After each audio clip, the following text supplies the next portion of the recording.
Thanks, Alik. Thanks, Andrew, and the whole BASIL team.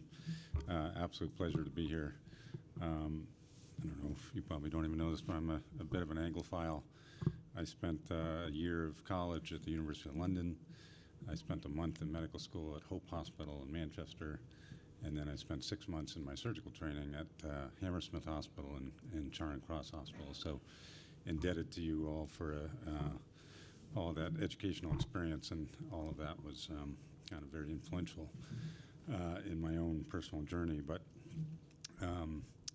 some things I like are the lack of drama that we have in America in spades. But I think you could also make an argument that you guys in England probably practice evidence-based medicine more than any other country in the world. I don't know if that's true or not, but certainly with what and you might get criticized, and I'm sure there's lots of grumbling, and maybe that's not universally felt, but from an outsider in a healthcare system that's a bit out of control, it's remarkable to us that you kind of practice the way you do, and England sits at the top of many maps of value, and I'll touch on a little bit of this at the end of my talk, but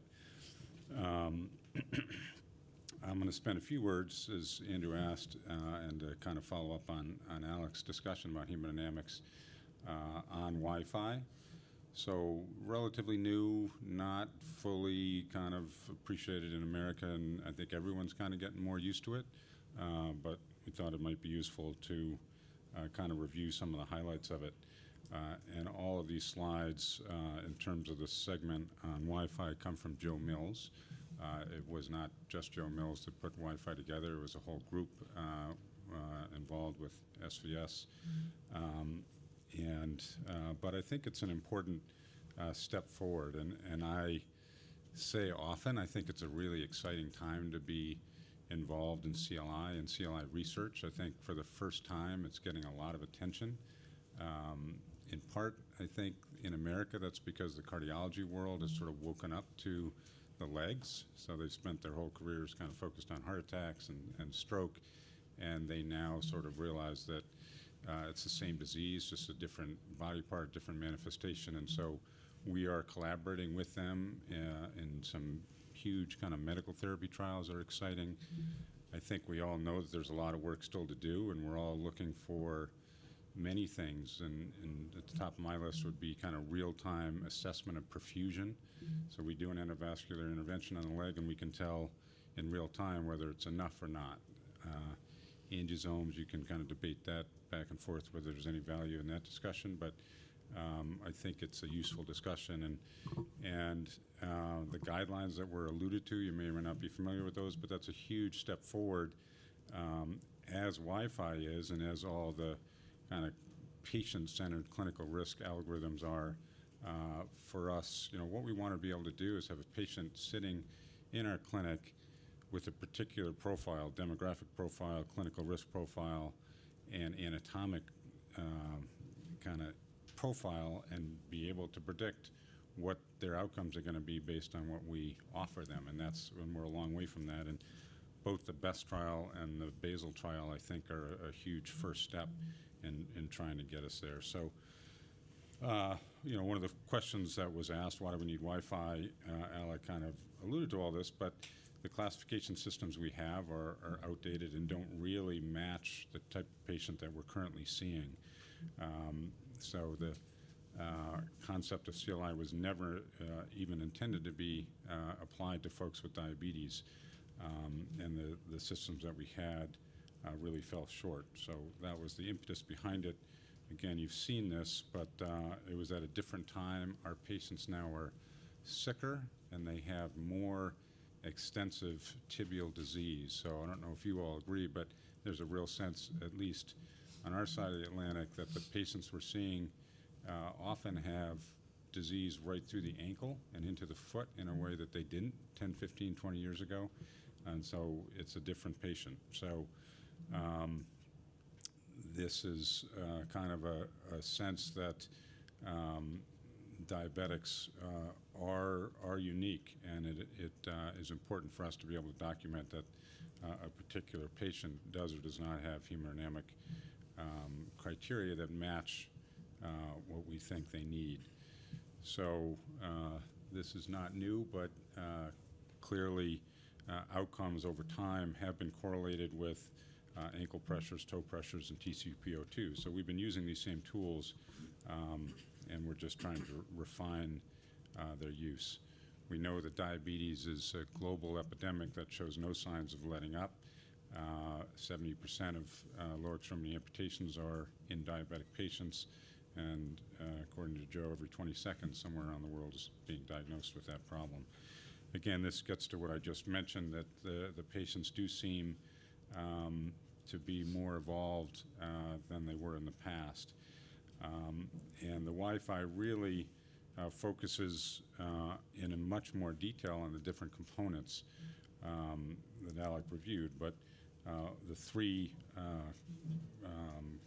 points that are inherent to Wi-Fi are the wound, ischemia, and foot infections, and we'll tackle all those in a little bit more detail. So it was first published in 2014 in this JVS article, and it's intended to kind of encompass the entire range of folks we see. So again, inclusive of diabetics and a typical patient population that we think has true CLI. What's excluded are some of the same things that we've excluded in BEST. So burgers, radiation problems, collagen vascular disease, trauma, and vasculitis are not intended to be part of Wi-Fi. But certainly any rest pain patient, diabetic foot ulcer, or anybody with tissue loss. So it's based on a 4-point scale, 0 to 3 with increasing severity. And this is the 3 different components kind of put together in one kind of schema. So grade 0 is basically pretty mild disease.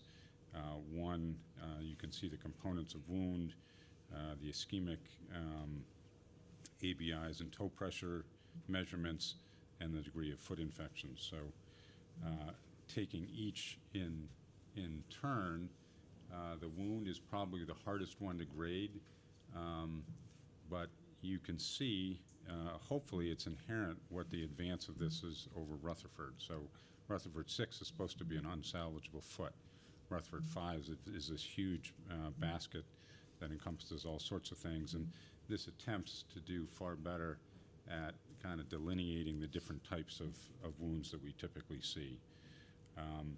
For those that get confused, and gee, is it 1, is it 2, is it 3, they've added clinical descriptors that attempt to kind of connote how the wound would be best treated. So for example, for grade 1 clinical description, minor tissue loss, salvageable with simple digital amputation, 1 or 2 digits, or skin coverage. So it gives you a little bit of sense of kind of, in terms of the therapeutics that we might apply to a given wound, where does it fall on the scale?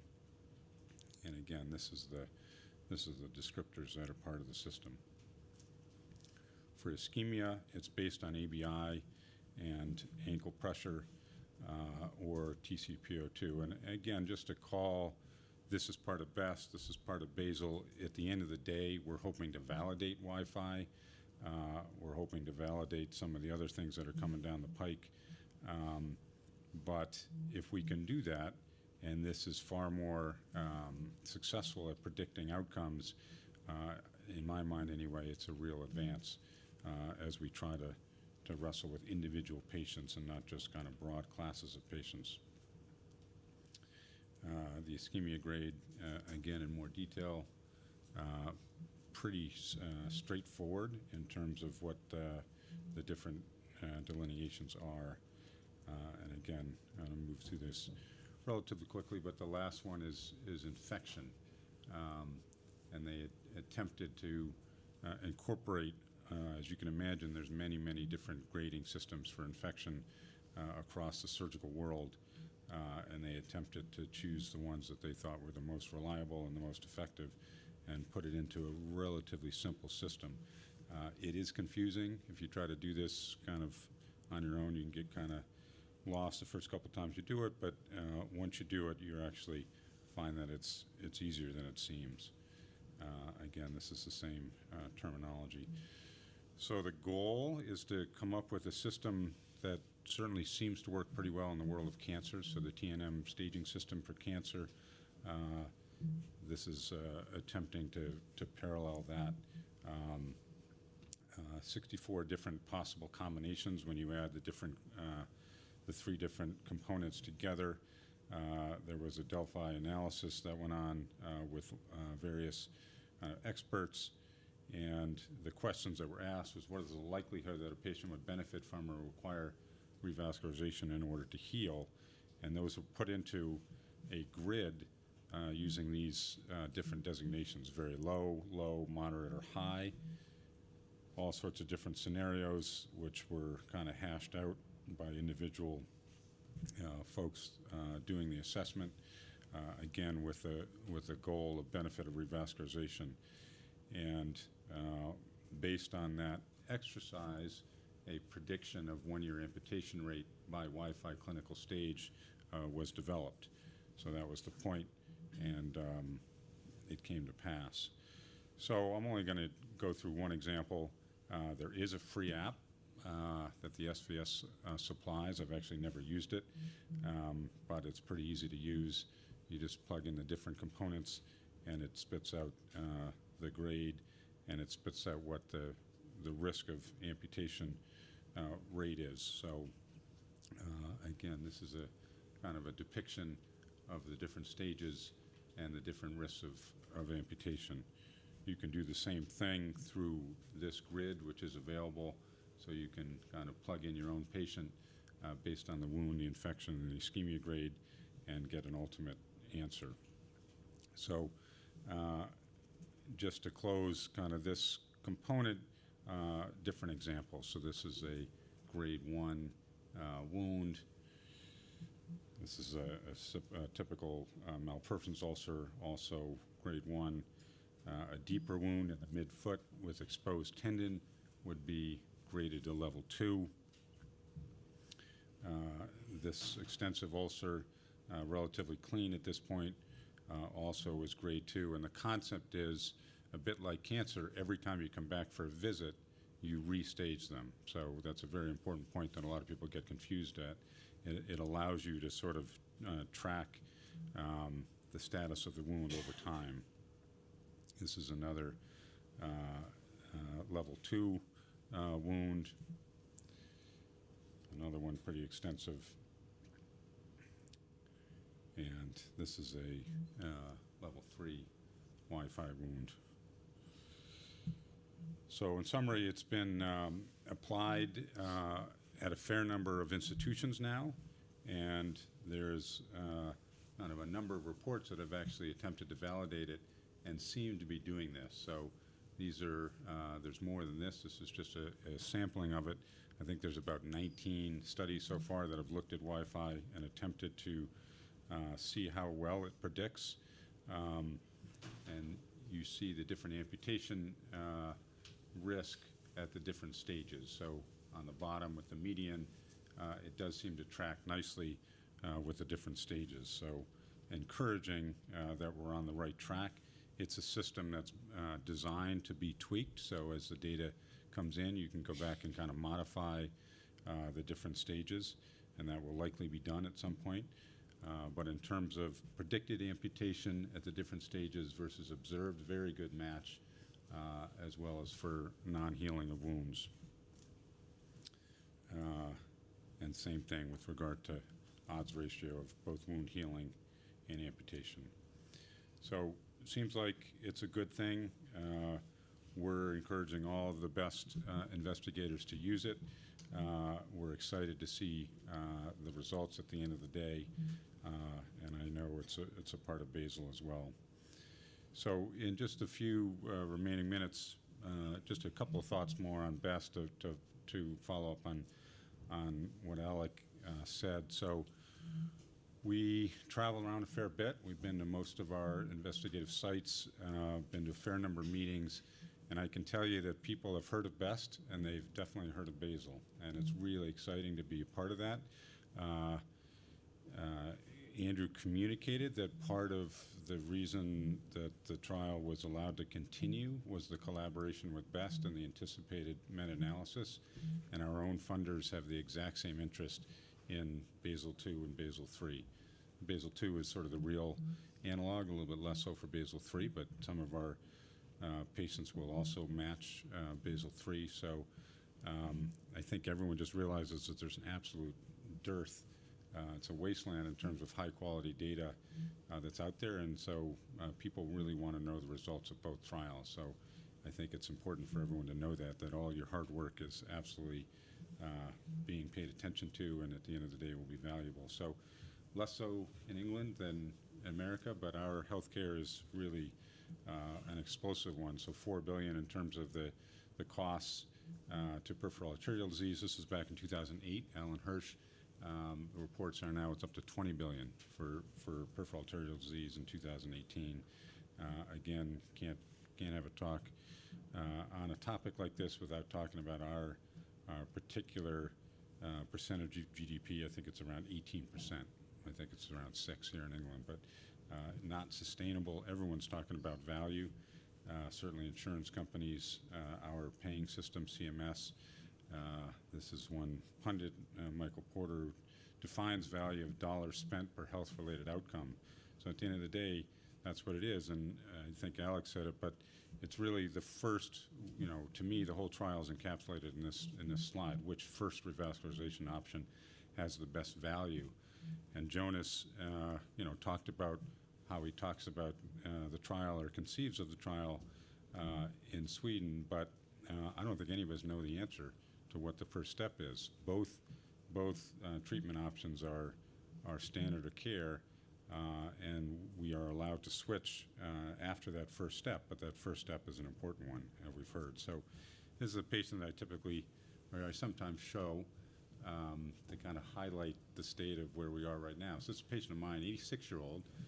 Our patients are older and older in America. Debilitating bilateral rest pain. I met her at the time that she had just got a CABG. So she was post-op day 1 from a CABG, 86, spry. One of my mentors used to say she still had a twinkle in her eye. She was annoyed that she had the CABG. All she cared about was her legs, and she met a vascular surgeon in the community. He said, "Oh, you need a CABG." So she got that, but all she wanted to know was when I could fix her rest pain. So typical profile, low ABIs, 0 TBIs. This is her haemodynamics, flatline, distally, and this is her anatomy. So a little bit of calcific stuff around the common femoral, and then kind of this SFA popliteal, pretty rocky occlusive disease with a reasonable 1 or 2 vessel runoff. And over the course of the 2 to 3 weeks that I was kind of allowing her to recover from her CABG, she got progressively worsening bilateral heel ulcers, which she did not have initially. So, I think the vast majority of people in America would look at that angiogram with this patient and do an endo option. They just would. But I thought that she would be better served long-term with her rest pain and everything else. I made a decision. I thought I could get her through it. So I did kind of heretical bilateral staged endarterectomies and a prosthetic bypass of the tibioperineal trunk. Knock on wood, she got better. Her rest pain all went away, and she comes dancing into the office. She's a very happy camper 6 months later. But the point is, I did nothing but use my own personal bias to decide what to do. I did not base it on any data that would have been very useful to have. And the point in my mind of BEST and the point of BASIL-2 and BASIL-3 is to replace that bias with some good clinical data. At the end of the day, the quality of life and the cost effectiveness data will be enormously important, and we're all eagerly kind of looking forward to all of that. So to wrap up, these are the obstacles that we often talk about, particularly at our investigators meetings. You struggle with them all, we struggle with them all. We have some folks that aren't really clear about some of the details of the protocol, and we work hard to kind of remove those, that either misinformation or disinformation. We had a lot of exclusion criteria initially. We totally ignored Andrew's advice to keep it simple. At some point, we took his advice and we stripped away a lot of that, and that really helped. No one's getting rich on either of these trials, and we recognize that, and there is some issues with competing trials. There's no question it's a big hassle factor to do research. We recognize that. I'm sure you live it every day, and I know Andrew recognizes that. A big barrier is just awareness of the trial. We definitely had trial fatigue. We're 3 years in. I think our recent investigators meeting was really important to kind of get everyone jazzed up and kind of refocused. Different discussions about patient flow today. Again, we also have the options of randomizing on the table. I think it's really important to be able to do that if you can do it, but it works just as well to kind of stop, regroup, talk about the patient, and then bring them back. Treatment bias is probably by far, we think, the biggest barrier. So people just feel like they know the right answer, and we spend a lot of time trying to just kind of raise awareness that it's nothing but bias at the end of the day. There's no real data to base it on, and participation in the trial is an outstanding way to kind of defend or prove that your bias is correct. Discussing trial with prospective patients, I'll talk about that in just a second, and really kind of engaging everyone. So there's no question that it's not always easy. Again, I talked about bias. And I think I'll go ahead. So there's been mention of different windows of equipoise. I think a lot of our investigators early on kind of waited for that perfect patient to come right down the middle of the pike.